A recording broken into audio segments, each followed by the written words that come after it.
तीन दोस्त माया, रवि और नेहा दिल्ली से शांतिपुर गांव में कहानी की डॉक्यूमेंट्री बनाने आते हैं। अरे भाई साहब, शांतिपुर पहुंचने में तो बहुत देर हो गई। इतनी देर हो गई, अब तो शाम हो ही गई है। सच में रास्ता बहुत लंबा था और थकावट भी हो गई। यार, मेरी तो कमर ही टूट गई। ऊपर से ये रास्ता पूरा पत्थरों से भरा है और ये बैलगाड़ी। मैं तो बस यही सोच रही थी कि कब ये रुक जाए और हम उतर जाएं। मेम साहब, यहाँ जो रहते हैं वो खुद ही इस गांव से जाना चाहते हैं। इतना कठिन और सुनसान गांव है, तो आप यहाँ पर क्या करने आई हैं? सच में मुझे समझ नहीं आ रहा। क्यों भाई, तुम ऐसा क्यों कह रहे हो? हम तो लेखक हैं, अलग अलग गांव जाकर डॉक्यूमेंट्री बनाते हैं। वैसे भी ये डर वाली बातें तो सिर्फ कहानियों में होती हैं। तुम चिंता मत करो, कुछ भी डरने जैसा नहीं है। तुम ये क्या बोल रहे हो? कहानियां? लगता है इस गांव के बारे में तुम लोगों को पता ही नहीं है। चलो छोड़ो, अब मैं चलता हूँ। सच में यहाँ रहना आसान नहीं है। ये बोलकर अंधेरा होने के डर से बैलगाड़ी वाला वहां से चला जाता है। जब वो गांव में दाखिल हुए तो गांव के कुछ लोग थे, वो उन लोगों को देखकर आपस में बातें कर रहे थे, जैसे कोई मेहमान आने की उनको खुशी से ज्यादा डर हो गया हो। वाह यार, देखो ये जगह कितनी अलग है।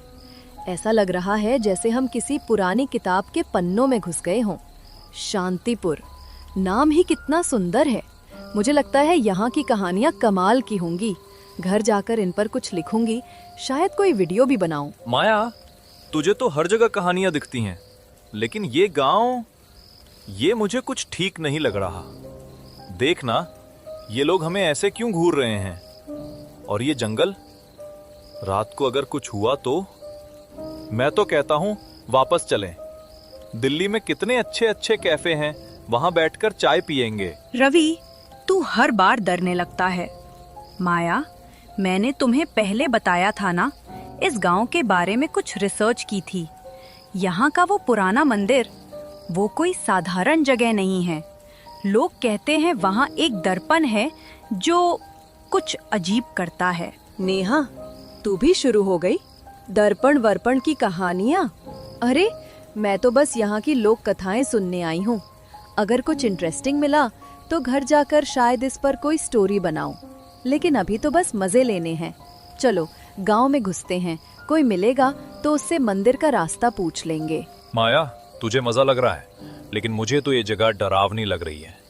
बैलगाड़ी वाला भी बोला था कि ज्यादा देर यहाँ मत रुकना। कुछ तो गड़बड़ है इस गांव में। रवि, शांत हो जा। माया, हमें सावधान रहना होगा। मैंने पुराने रिकॉर्ड्स में पढ़ा है कि यहाँ सैकड़ों साल पहले एक यज्ञ हुआ था जो गलत हो गया। उस दर्पण का उससे कोई कनेक्शन है। लोग कहते हैं वो दर्पण सिर्फ चेहरा नहीं दिखाता, वो कुछ और भी दिखाता है। वाह नेहा, अब तो और मजा आ रहा है। अगर ऐसा कोई दर्पण है तो हमें जरूर देखना चाहिए। चलो पहले गांव में कोई ठिकाना ढूंढते हैं, फिर मंदिर चलेंगे।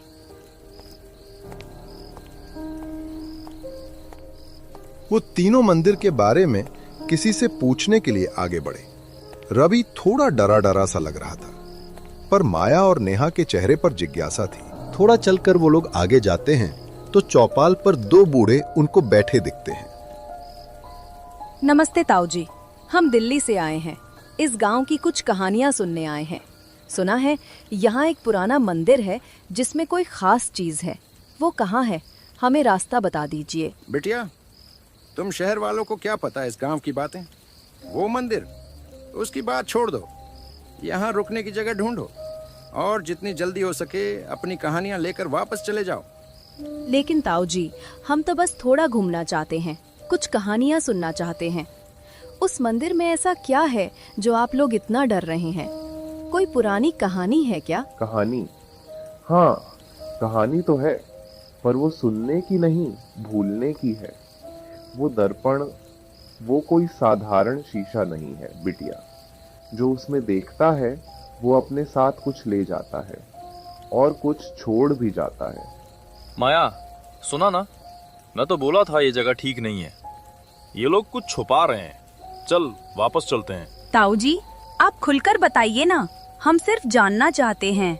अगर उस दर्पण की कोई कहानी है तो हमें सुनाइए। क्या हुआ था यहाँ? कोई पुरानी घटना? तुम लोग जिद्दी हो। ठीक है, सुनो। सैकड़ों साल पहले इस गांव में एक यज्ञ हुआ था। गांव वाले चाहते थे कि समय को अपने वश में करें। वो दर्पण उस यज्ञ का हिस्सा था, लेकिन कुछ गलत हो गया। वो दर्पण अब सिर्फ चेहरा नहीं दिखाता, वो तेरे अंदर का सच दिखाता है। और जो सच देख लेता है वो फिर वही नहीं रहता। ताऊ जी, ये तो कमाल की बात है। हमें वो मंदिर दिखाइए। मैं वादा करती हूँ हम कुछ बिगाड़ेंगे नहीं, बस देखना चाहते हैं। नादान हो तुम लोग। ठीक है, जाओ।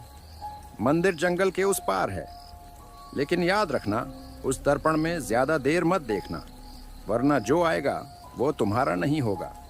इतना कहते ही वो तीनों मंदिर जाने वाले जंगल के रास्ते की ओर चल पड़ते हैं।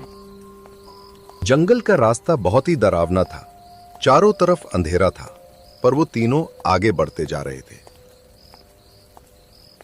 माया, मुझे ये जगह बिल्कुल पसंद नहीं आ रही।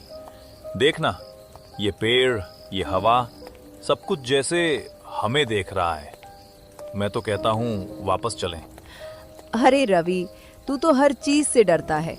ये बस जंगल है और हम बस एक पुराने मंदिर तक जा रहे हैं। कुछ नहीं होगा। मैं तो बस वो दर्पण देखना चाहती हूँ। अगर कुछ इंटरेस्टिंग मिला तो घर जाकर इस पर कुछ लिखूंगी। माया, तुझे सिर्फ अपनी कहानियों की पड़ी है। अगर हम यहाँ फंस गए या कोई भूत भूत निकल आया तो क्या करेगी? मैं तो बता रहा हूँ, ये जगह ठीक नहीं है। माया रवि शायद सही कह रहा है। हमें सावधान रहना होगा। अगर वो दर्पण सचमुच समय से जुड़ा है तो ये कोई मजाक नहीं है।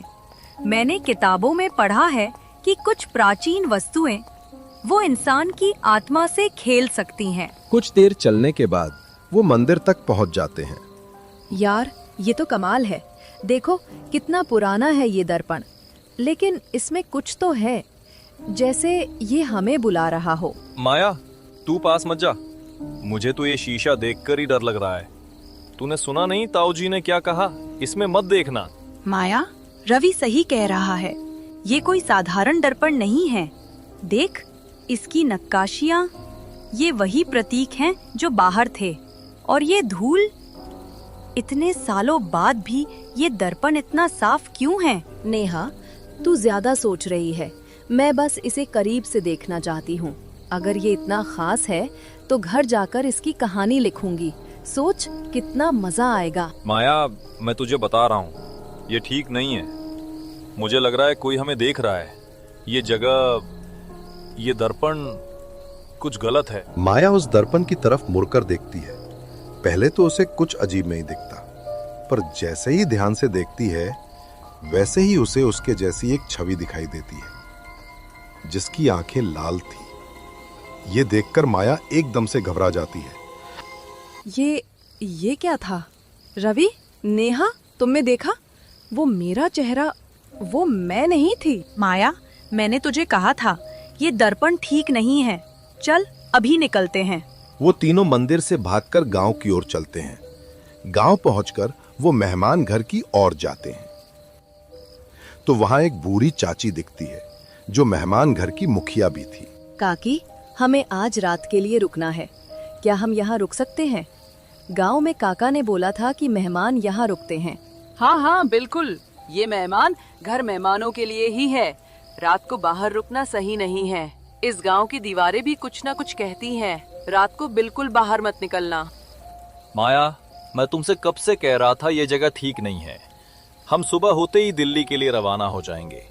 मुझे नहीं लिखनी कोई कहानी। जान है तो जहान है। हाँ माया रवि, बिल्कुल सही कह रहा है। वो मंदिर कुछ अजीब था। गांव के लोग भी कुछ अजीब से हैं, जैसे मानो ये लोग अपने काबू में नहीं, इनको कोई चला रहा हो। हाँ, अब तो मुझे भी लगने लगा है कि शायद हमने इस गांव में आकर गलती कर दी। यहाँ कुछ भी ठीक नहीं लग रहा। और उस आईने में मेरी तरह दिखने वाली लाल आंखों वाली परछाई मैं तो भूल ही नहीं पा रही। चलो कोई बात नहीं, अब हम क्या कर सकते हैं? हम तीनों आज रात सोएंगे नहीं। मुझे तो वैसे भी डर लग रहा है। नींद का नामो निशान नहीं है।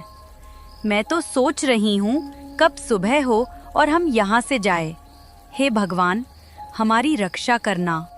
माया खिड़की के बाहर देखती है। उसे खिड़की के बाहर एक काली परछाई खड़ी हुई दिखाई देती है, जो उनकी तरफ टकटकी लगाकर देख रही थी। अरे रवि, नेहा, तुम लोगों ने देखा? वो क्या था? वो परछाई ऐसा लग रहा है जैसे हमें ही देख रही हो। मुझे कुछ सही नहीं लग रहा। वो परछाई, वो आईना, ये मेरा वहम है या सच्चाई? मैं तो कहता हूँ यहाँ जान गंवाने से अच्छा है हम अभी यहाँ से भाग चलते हैं। वैसे भी सुबह तक रुकना पता नहीं सही रहेगा या नहीं।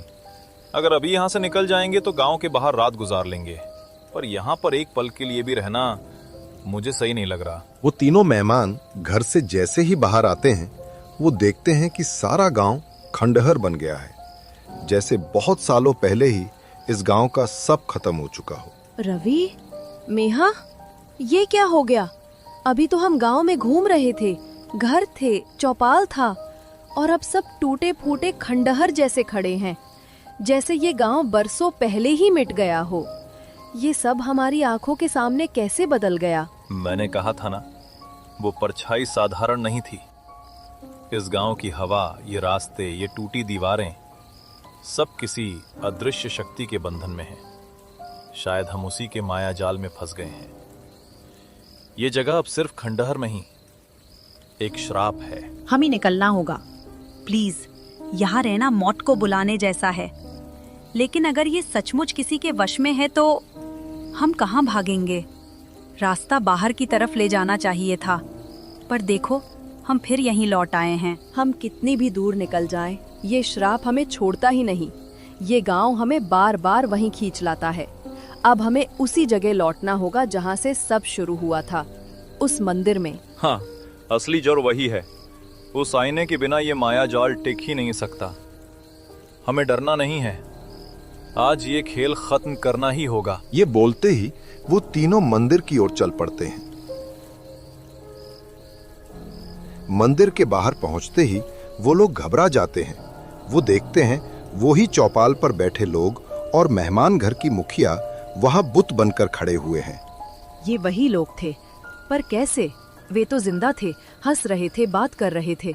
अब ये पत्थर बन गए हैं, जैसे किसी ने उनकी रूहें यहाँ जकड़ दी हों। हमें क्या हुआ है रवि? क्या हम भी यही होने वाले हैं? कोई चाल है, ये सिर्फ इत्तेफाक नहीं।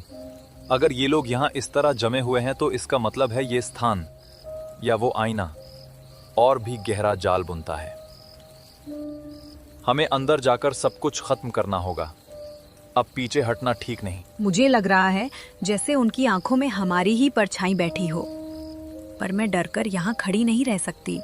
अगर यही लोग इस जगह के बंधक हैं तो हमें उनकी आवाज को रोशन करके आईना तोड़कर इन्हें आजाद करना होगा, भले ही इसके लिए हमें खुद को दांव पर लगाना पड़े। हाँ बिल्कुल, तुम लोग सही कह रहे हो। हमें डरना नहीं है, हमें हिम्मत से काम लेना है। उस आईने को तोड़कर हमें इस माया जाल से बाहर निकलना है। वो वापस उस कमरे में जब आते हैं तो वो शीशा पहले की तरह ही शांत था, पर एकदम से उस शीशे में वो परछाई दिखी और बोलने लगी। आजा माया, तेरा स्थान मेरा इंतजार कर रहा है। आकर मेरी दुनिया में समा जा। वही शांति है, वही मुक्ति। सारी पीड़ा खत्म हो जाएगी। बस एक कदम। मैं तुम्हारी शांति नहीं चाहती। तूने कितनों की हंसी छीन ली, कितने घर उजड़ दिए। मैं खुद को तेरे जाल में नहीं दे सकती। अब बस, किसी ने भी हमारी रूहें छीननी शुरू की तो मैं इन्हें दांव पर लगा दूंगा। मिलकर यही आईना तोड़ देते हैं। तू ही तो है माया, आकर मेरे साथ रह जा। तेरे जाने से ये सब और सुंदर बन जाएगा। रवि और माया शीशे को तोड़ने के लिए पत्थर मारना शुरू कर देते हैं। रवि, रुको, ये साधारण शीशा नहीं है। इसकी बनी रचना को सीधे हथौड़े से भी नहीं तोड़ा जा सकता, तो ये पत्थर इसका कुछ भी नहीं बिगाड़ पाएंगे। मुझे वो लाइन याद आ रही है जो मैंने उस पुरानी किताब में पढ़ी थी। एक मंत्र था जिससे उसका माया जाल खत्म किया जा सकता है। टूट जा शीशा, भस्म हो जा, छोड़ दे छाया, छोड़ दे बंधन, ज्वल उठ, अंधकार को जलाकर मिटा दे, मुक्त कर दे इस मंदिर की आत्माएं, अब इन्हें बंद ना। मंत्र पढ़ने के बाद वो शीशा जलने लगता है।